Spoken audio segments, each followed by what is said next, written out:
29. The dwelling and bliss of the pure spirits. 11th February 1847.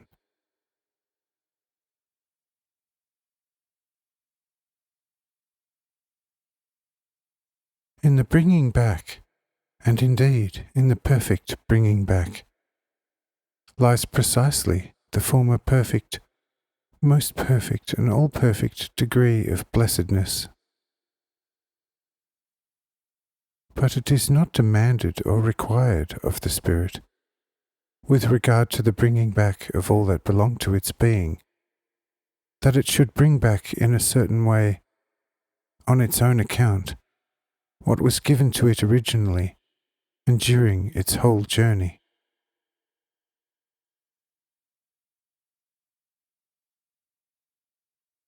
Whatever concerns his body and its predecessors, in general everything property, he receives in the orderly chronological order, without his doing.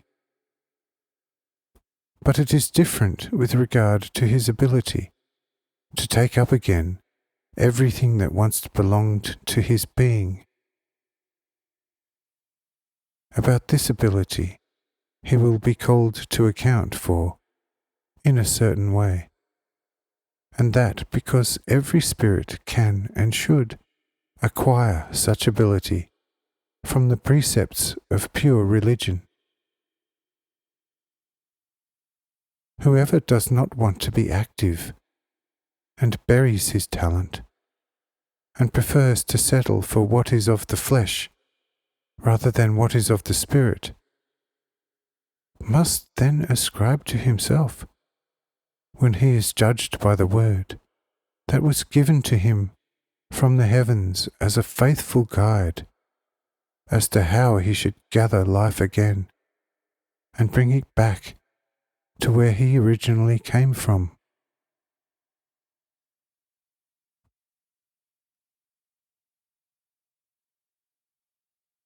That is why the already purified spirits have to stay in this third region for a longer time in order to absorb their psychic properties. Or to put it more in German, English the translator, because they have to wait in the third region until their earthly things have decayed in a certain way and have passed over from the decay into their soul. This is not to be regarded as a punishment, but as the same necessity as the duration of life of the body on earth, what must also last a certain time, shorter for some, longer for others, so that during this lifetime the spirit may gain time to develop and manifest itself more and more in its essence.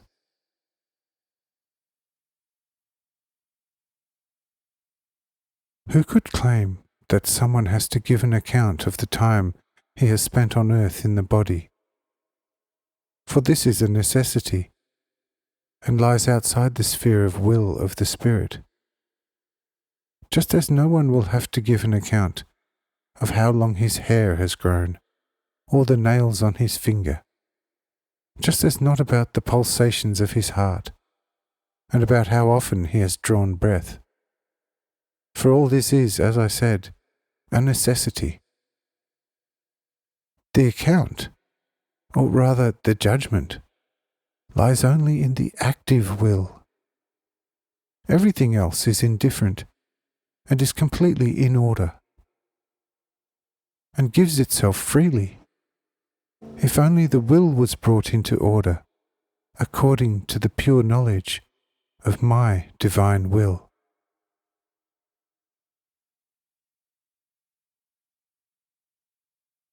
If sometimes such pure spirits stay in this third region for several hundred years, they not only lose nothing, but they can only gain, because they firstly do lose nothing at all.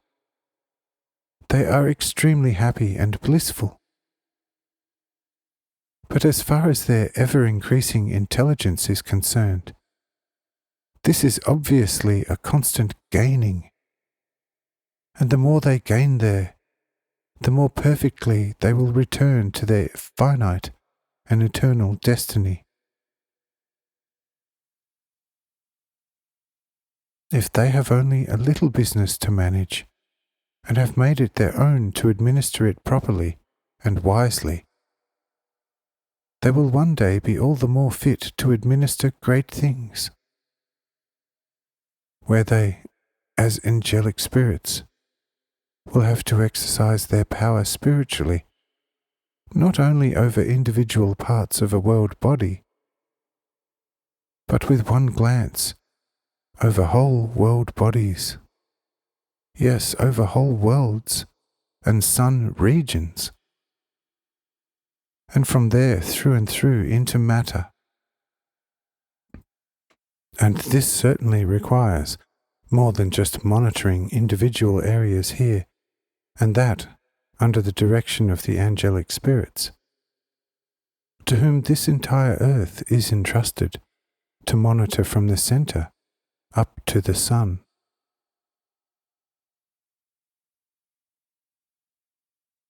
Yes, my beloved ones, while you see little or nothing with your eyes, there are great things going on.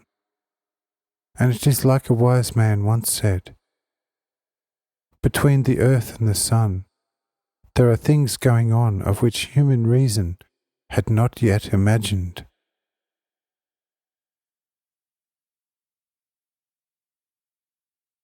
These pure spirits not infrequently descend to the second, and sometimes also to the first region. But mainly those places on earth are their visible places of abode which, because of their considerable height, are perpetually covered with snow and ice. And therein lies the reason why such regions have, as you like to say, a magical, soothing, and at the same time exhilarating, strengthening, and calming attraction for almost every human being. Whoever is sad of heart and full of restlessness in his mind, let him go to such a height in my name, or at least go near it, and his mind will be poured over as with a strengthening balm.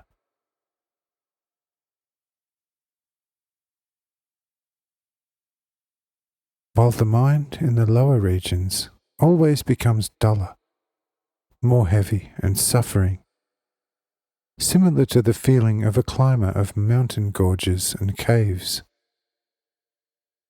The feeling of one who has climbed to such a purer height becomes more and more cheerful, and whoever comes up there may exclaim, "Lord, it is good to be here."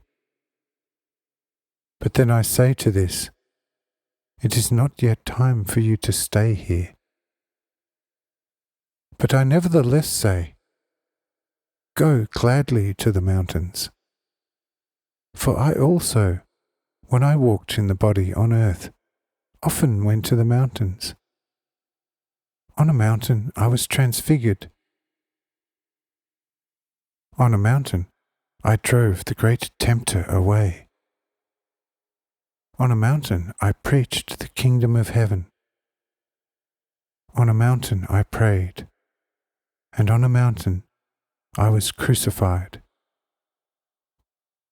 Therefore, go gladly to the mountains, for not only your spirit, but also your body will gain more from them than from 100 pharmacies.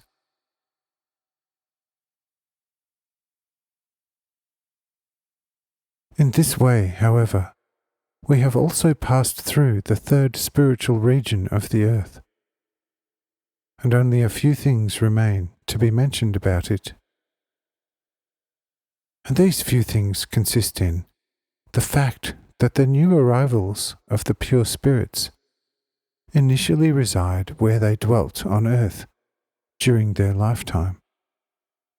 But when they have already become more perfect, then their sphere of action extends over all points of the earth. The strongest, however, guard the polar regions,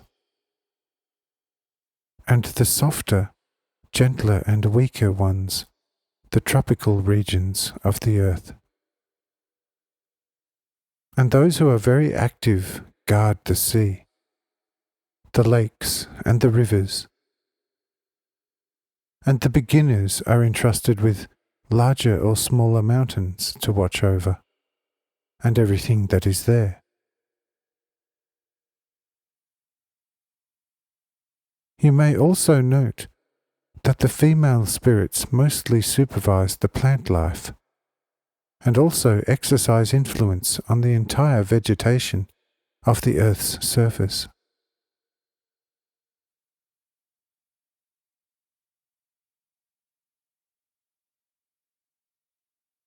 Now that we also know this, we can already descend into the second air region, where it is already much more colourful than in the third, peaceful region. Next then, to the second region,